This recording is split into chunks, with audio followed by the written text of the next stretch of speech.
अपरंपार है और यहाँ पे लगातार नए नए कार्य हो रहे हैं और ऐसे कार्य हो रहे हैं जो कि इसके स्वरूप को बदल रहे हैं। हम देख सकते हैं कि अभी यहाँ पे जो तस्वीरें हैं वो काफ़ी बदल चुकी हैं पहले के मुकाबले। यहाँ पे काफ़ी निर्माण कार्य चल रहा है, यहाँ पे कई तरह की चीज़ें बनाई जा रही है, जैसे कि हम देख सकते हैं इधर गुरुकुल बनेगा जहाँ पे बच्चों को शिक्षा दी जाएगी, उनके उज्जवल भविष्य का ध्यान रखा जाएगा।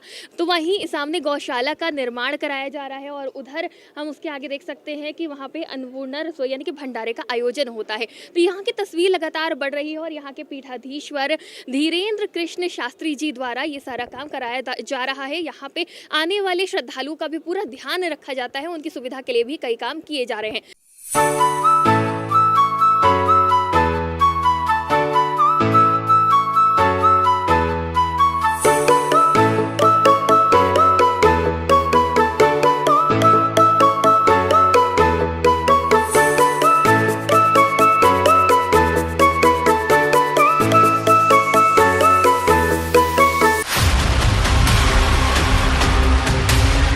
हमारे साथ यहाँ पे स्थानीय कार्यकर्ता हैं, उनसे हम जानेंगे कि यहाँ पे क्या कुछ बदलाव हो रहे हैं यहाँ के पीठाधीश्वर द्वारा।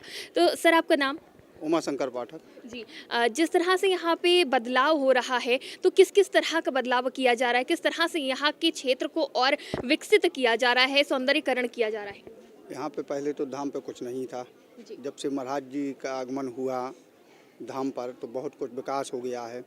मंदिर ही पे बहुत विकास हुआ है, जैसे गुरुकुल बन रहा है, गौशाला, अन्नपूर्णा हमारे यहाँ चल रही है।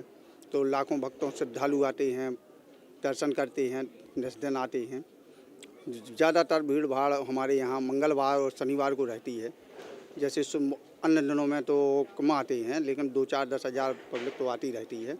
और कई विकास हुए हैं, क्षेत्र का भी विकास हुआ है, गांव का भी विकास हुआ है, बहुत विकास है। रोड वगैरह भी बन रही है। जैसे एक यही रोड है तो कोड़े के लिए नहीं थी, तो वो भी विकास में जा रही है, बन रही है। डैम भी बन गया है जी। तो ऐसे बहुत विकास हो रहे हैं जी, बहुत विकास हो रहे हैं। अगर हम गुरुकुल की बात करें तो ये बहुत हद तक तैयार हो चुका है। क्या बताया जा रहा है, कब तक पूरा तरीके से तैयार हो जाएगा, कब से बच्चे यहाँ पे शिक्षा प्राप्त करेंगे?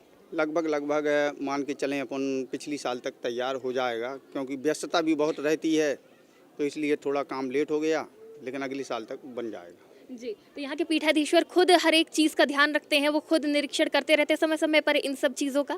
हाँ, वो बिल्कुल समय समय पर निरीक्षण करते रहते हैं और कार्यकर्ता भी लगे हैं तो वो भी निरीक्षण करते रहते हैं, लेकिन वो सबका ध्यान रखते हैं जी। ऐसे गुरुकुल में एक बार में कितने बच्चे एक साथ शिक्षा ग्रहण कर सकते हैं, क्या रोड मैप है? यहाँ पे 500 बच्चे एक बार में शिक्षा ग्रहण कर सकते हैं जी। और अगर बात करी जाए गौशाला की तो ऐसा देखा गया है कि जो गुरु जी हैं वो गौ सेवा में काफ़ी विश्वास रखते हैं, गौ सेवा करते रहते हैं। तो गौ सेवा के बारे में और गौशाला के बारे में भी जानकारी चाहेंगे। गौशाला तो एक ऐसी है कि हिंदू धर्म में महत्व रखती ही है और रखना चाहिए। हर को एक गाय तो रखना ही चाहिए, तो इसलिए गौशाला में तो ध्यान बहुत ज़्यादा रखता है जी। तो हम चाहेंगे कि आप हमें गुरुकुल का कुछ नज़ारा भी दिखा दें, कितना काम पूरा हो गया है और कहाँ पे क्या चीज़ बनने वाली है, कुछ जानकारी दे दें। हाँ बिल्कुल। तो क्या ये एक स्कूल की तरह बनेगा पूरा, यहाँ पे क्लासेस चलेंगी? हाँ बिल्कुल चलेंगी, क्लासेस चलेंगी जी। हाँ, तो गुरुकुल जैसा किसका नाम है, तो क्या यहाँ पे संस्कृत भी पढ़ाई जाएगी? हाँ संस्कृत पढ़ाई जाएगी, संस्कृत को बहुत महत्व दिया जाएगा जी। अभी तो ये पहली मंजिल ही है और क्या इसके ऊपर और बहुमंजिला बनेगी ये इमारत? हाँ भविष्य में बन सकती है, दूसरी भी बन सकती है, तीसरी भी बन सकती है, ऐसा कुछ नहीं है। 3 मंजिल भी बन सकती है जी। तो क्या इस पूरे कायाकल्प में मंदिर और इसके ट्रस्ट द्वारा ही मदद की जा रही है, सरकार द्वारा भी कुछ मदद मिल रही है? नहीं, मंदिर और ट्रस्ट के द्वारा मदद की जा रही है। क्या कोई उम्मीद है सरकार से? सरकार दे दो तो भला और ना दे दो तो भला, इतने होता है, रहता है, आता है। तो अब गुरुकुल का तो हमने तस्वीर देख ली कि यहाँ पे बन रहा है और जल्द ही ये काम पूरा हो भी जाएगा। अब हम गौशाला की तरफ चलेंगे, गौशाला में देखते हैं कि कितनी गायें, उनकी स्थिति कैसी है, क्योंकि हमने अक्सर देखा है कि सड़क पे घूमती रहती है गायें, उनकी कोई सेवा नहीं होती, उनको सही से खाना पीना नहीं मिलता है। गौशाला भी कई जगह पे बनी होती हैं, लेकिन यहाँ पे गुरुजी द्वारा जो गौशाला बनी है उसकी स्थिति किस तरह से मिसाल पेश करती है, ये भी अब हम देखने जा रहे हैं। यहाँ पे देख सकते हैं कि लगातार यहाँ का विकास हो रहा है, सड़कें भी बहुत हद तक ठीक हो रही हैं। अभी यहाँ पे कच्ची सड़क दिख रही है, लेकिन उधर देख सकते हैं कि पक्की सड़क बन गई है, टाइल्स वाली। लगातार काम यहाँ पे प्रगति पर है।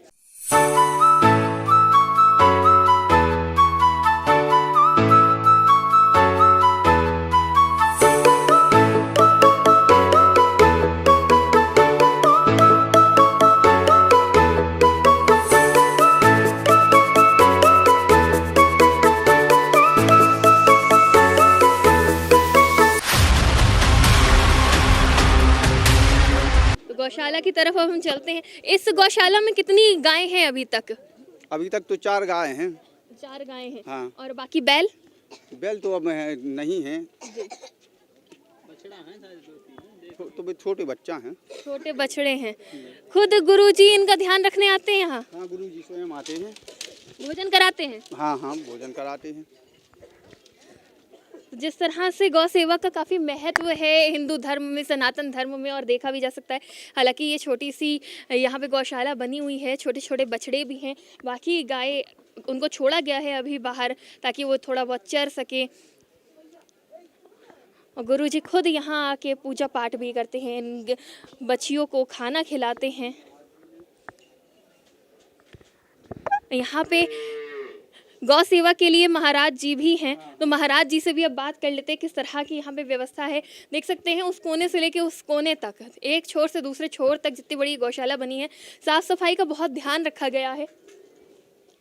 पानी का भी ध्यान है कि यहाँ पे हर गाय के लिए पानी की भी व्यवस्था हो। साथ ही साथ यहाँ पे हम देख सकते हैं कि बिस्तर भी लगे हैं गौ सेवकों के, कि जब यहाँ पे रहें तो अपना खाना भी बना सके, गौ सेवा भी कर सके, क्योंकि गौ सेवा को सबसे बड़ा पुण्य का काम बताया गया है। गुरुजी आपका नाम, क्या आप यहीं पे सेवा करते हैं? मेरा नाम स्वामी कृपा सिंधु दास है जी। और मैं यहाँ रहता हूँ। मैं भी किसी रोग से पीड़ित था लगभग 14 वर्ष से, और फिर मैं यहाँ आया और अब मैं बिल्कुल ठीक हूँ। जी, गौ सेवा करके बहुत पुण्य मिलता है, और इस वक्त हम देख रहे हैं कि ये जो गौशाला है इसकी काफ़ी साफ़ सफाई करी है, यहाँ पे बिल्कुल गंदगी नहीं देखने को मिल रही है। तो इसकी वजह भी जानना चाहेंगे कि किस तरह से यहाँ पे पूरी सफाई रखी जाती है और किस तरह से गौ सेवा करी जाती है। यहाँ कई सारे लोग काम करने वाले हैं, सेवक हैं, वो लोग यहाँ सेवा करते हैं और स्वेच्छा से सेवा करते हैं, कोई ऐसा नहीं है कि, और पूरा व्यवस्था देखते हैं। कुछ लोग गाय को जंगल भी ले जाते हैं, वहाँ चुगाते हैं, मतलब जो चराते हैं उनको, जो एक ट्रेडिशनल जो गाय पालने की जो परंपरा है उसका निर्वाह करते हैं, कि बैठ के यहाँ गाय को बांध देना और दूध ले लेना उससे, ये नहीं करते हैं। उनको बाकायदा नियम से सवेरे ले जाते हैं, शाम को लेके आते हैं, फिर उनके यहाँ सानी यहाँ भी होता है, उनका भोजन जो भी उनके लिए होता है ऐसा होता है। जी, जिस तरह से अभी हमको मालूम पड़ा है कि ये एक छोटी सी गौशाला है, एक बड़ी गौशाला का निर्माण हो रहा है, उसके बारे में भी जानकारी। बड़ी गौशाला यहाँ से लगभग 2-2.5-3 किलोमीटर दूर एक गांव के समीप हो रही है, जिसमें बहुत सारी गाय रहेंगी और रखी जाएंगी, और बिल्कुल एकदम ट्रेडिशनल तरीके से उन लोगों का, उन सबका लालन पालन पोषण जो है वो हमारे पूज्य गुरुदेव की आज्ञा के अनुसार होगा। लगभग इस वक्त कितनी गायें हैं, और आने वाले समय में जब नई गौशाला बन जाएगी तो कितनी गायों की व्यवस्था रहेगी? वो जो नई गौशाला हमारी बनेगी आश्रम की, उसमें जो अनाथ गाय हैं, बेसहारा गाय हैं, जो कहीं एक्सीडेंट हो चुके हैं या जिनको पशुपालकों ने छोड़ दिया है दूध के अभाव के चक्कर में, उन सब का वो एक आश्रय स्थल होगी। जी, 2 बछड़े भी हमने बाहर देखे हैं, तो क्या इनका नामकरण भी होता है? हाँ, इनका नामकरण होता है बहन जी। ये हमारी एक बछिया है, इसका नाम सरस्वती है। ये जब छोटी, मतलब इसकी जो माँ थी उसका एक्सीडेंट हो गया रहा, तो एक्सीडेंट जब इसका हुआ था तो ये उसी समय मतलब पैदा हो रही थी, और इसकी माँ मर गई थी। इसको ले आए थे, खींच के लेके आए थे इसको, फिर इसको ला के यहाँ रखे हैं, और ये उसी गाय का दूध पीती है। जी, हाँ, जो अंदर गाय मौजूद है उसी का ही दूध पीती है। हमारी अंदर जो गाय है इसी का ये दूध पीती है, और अभी ठीक है, और सभी लोग इसको बहुत प्यार करते हैं। इसके बिना यहाँ मतलब समझिए कोई भी इधर से आता है तो एक बार उससे गले जरूर मिलता है। इतनी सुंदर गाय है वो कि आप देखेंगी तो आप गले भी मिल लेंगे, कुछ नहीं कहेगी वो। जी, ये पीछे गद्दे पड़े हैं, तो ये गद्दे गौ सेवकों के हैं? हमारी छोटी एक बच्चिया है, यहाँ वो सोती है। जी, हाँ, वो गाय सोती है हमारी। ये गाय के लिए भी ये गद्दा है, ये जो अभी चलते हैं गद्दे, और ये तो वैसा गद्दा है। यहाँ 2 लोग सोते हैं, वो कभी आते हैं, गुरुजी गद्दी है, और ये गाय के लिए भी गद्दा ही होता है। जो इसके नीचे देख रही है ना आप मैट चटाई, ये भी गद्दा होता है। जी, अब सर्दियों का समय आ रहा है, क्या खास इंतजाम रहेंगे? सर्दी के लिए हम यहाँ पे अभी ये नई गौशाला हमारे बनने वाली है, वहाँ चले जाएंगे, और नहीं तो यहाँ पे हम लोग वो तिरपाल टांग देते हैं, और अंदर आग की व्यवस्था रहती है जगह जगह, और इनको इनके लिए अलग कंबल की व्यवस्था रहती है, जो कंबल इनको लगाते हैं, ओढ़ाते हैं। बिल्कुल, बहुत बहुत शुक्रिया हमें जानकारी देने के लिए। तो गौशाला हमने देख ली है, अब आगे तक का नज़ारा भी दिखा देते हैं अपने दर्शकों को, किस तरह से पूरी साफ सफाई से ये गौशाला बनी हुई है। और यहाँ पे गायों के रखने के लिए, बैठने के लिए, रहने के लिए भी गद्दा लगाया है और सर्दियों में भी खास व्यवस्था रहती है। बहुत ही कम ऐसी गौशाला होती है जहाँ पे इतनी साफ़ सफाई होती है, लेकिन ये बागेश्वर धाम की गौशाला है तो यहाँ पे साफ़ सफाई होना लाजमी है, क्योंकि यहाँ पे गौ सेवा को पूजा जाता है, पूजा की तरह माना जाता है और एक गाय में करोड़ों देवी देवताओं का वास माना जाता है, तो इसलिए ये काफ़ी महत्वपूर्ण हो जाता है। और सामने चारे की व्यवस्था भी है गायों के लिए, काफ़ी रख रखाव भी किया गया है।